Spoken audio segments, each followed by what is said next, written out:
Hello, and welcome to part 2. In this video we will be servicing the capstan and flywheel assembly. This is usually a simple job, but due to the complete lack of service and amount of corrosion on this machine, nothing has been simple. This whole assembly has already been in the ultrasonic tank, just to get rid of the grime before it is dismantled. So, the first job is to heat the drum after removing the 2 grub screws. This will help with pushing the shaft out.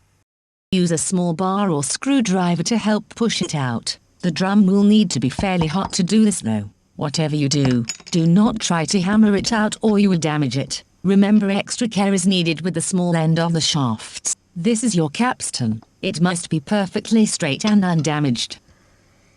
To remove the cap, apply heat to the cap and bearing block. This will break down the glue holding it. Gently tap the base of the shaft and it should pop off.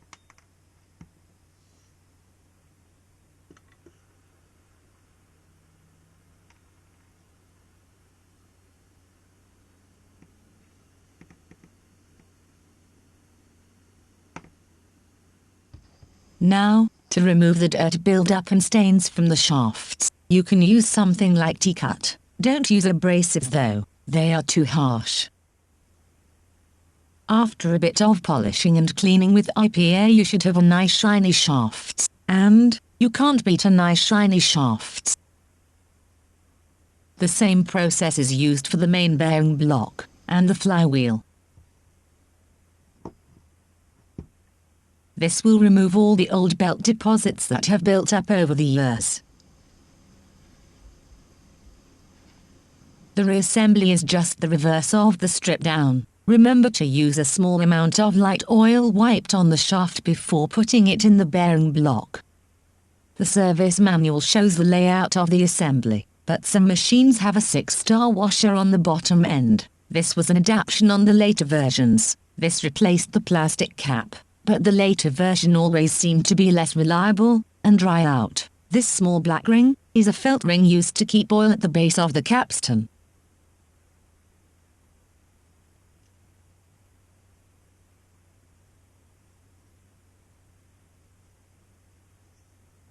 As you can see, this is the version with the plastic cap.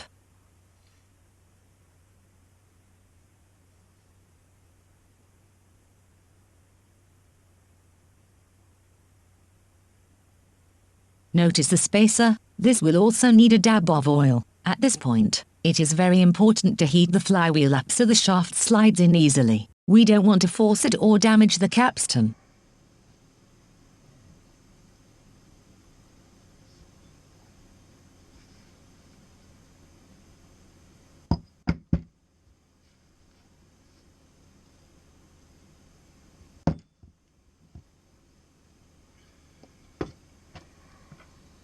A very light tap on a soft cloth is all that is needed. Reheating the flywheel before putting the grub screws back in will help the shaft turn into position. There is a small flat ground into the shafts. The grub screw will locate the middle of it.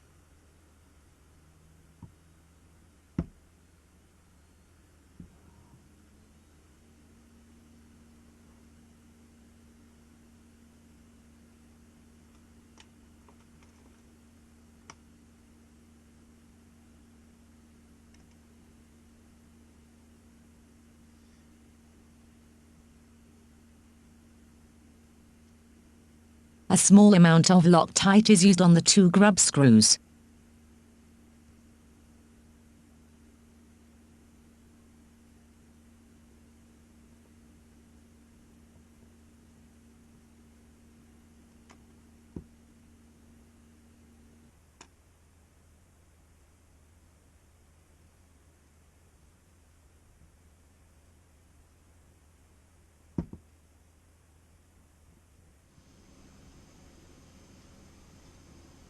The chrome cap is a simple push fit onto the top of the bearing block. Just make sure it's on straight. Sometimes a bit of glue may be needed.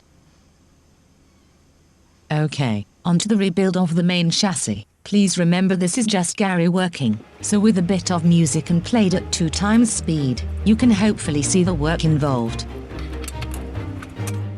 The first job is to fit the Capstan speed adjuster bracket. This simply moves the drive belt onto different motor shaft pulleys. This adjusts the Capstan speed depending on what country you are in.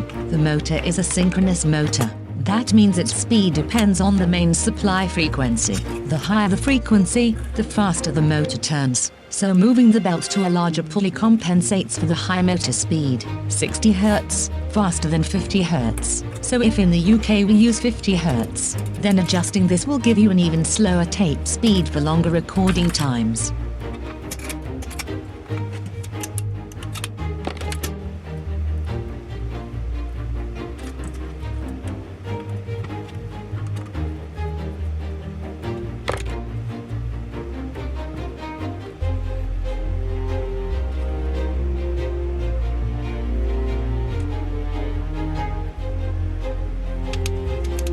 Next to be fitted is the center pulley. This forms part of the rewind function. The drawing shows the three main components for this mechanism.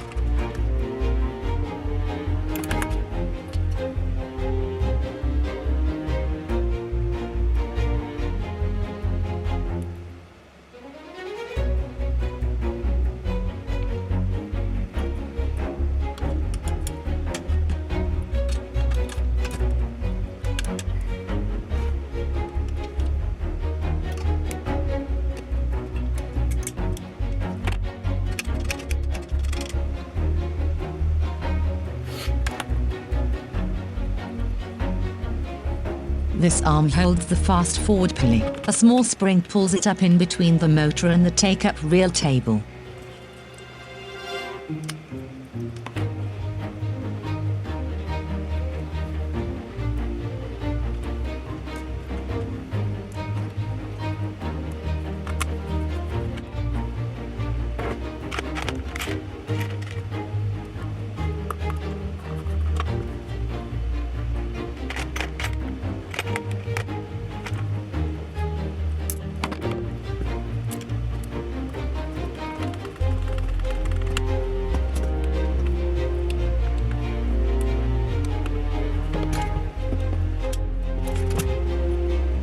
This arm is the fork assembly. It lifts the fast-forward arm up or down depending on what's selected, fast-forward or play.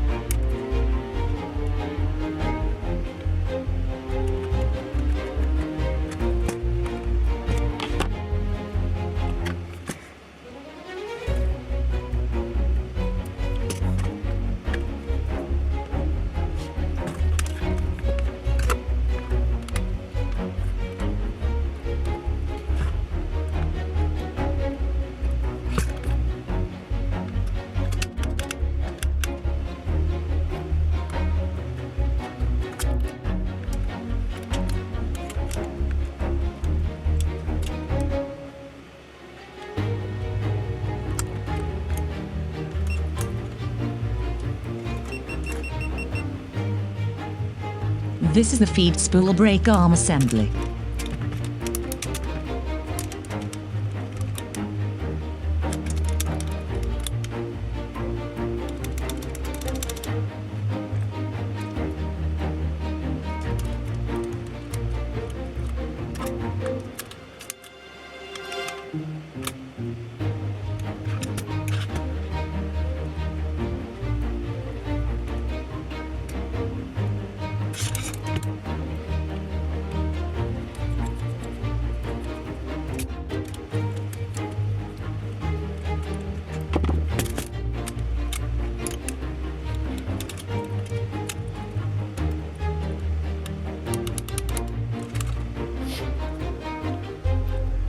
Now all the brake linkages and roller arms are fitted, we can fit the main flywheel.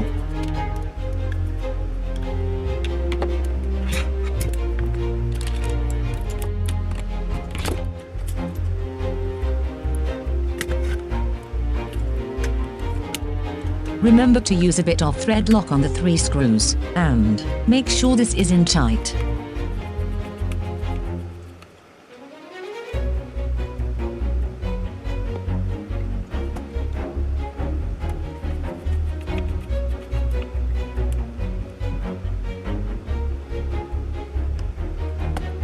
With that done, we can fit the motor and belt, but before you tighten up the flywheel support, make sure the small ball bearing is in place and has some light grease on it. Brings us to the end of this part. Please watch part 3, where we will be putting the electrical components together and repairing the PCBs.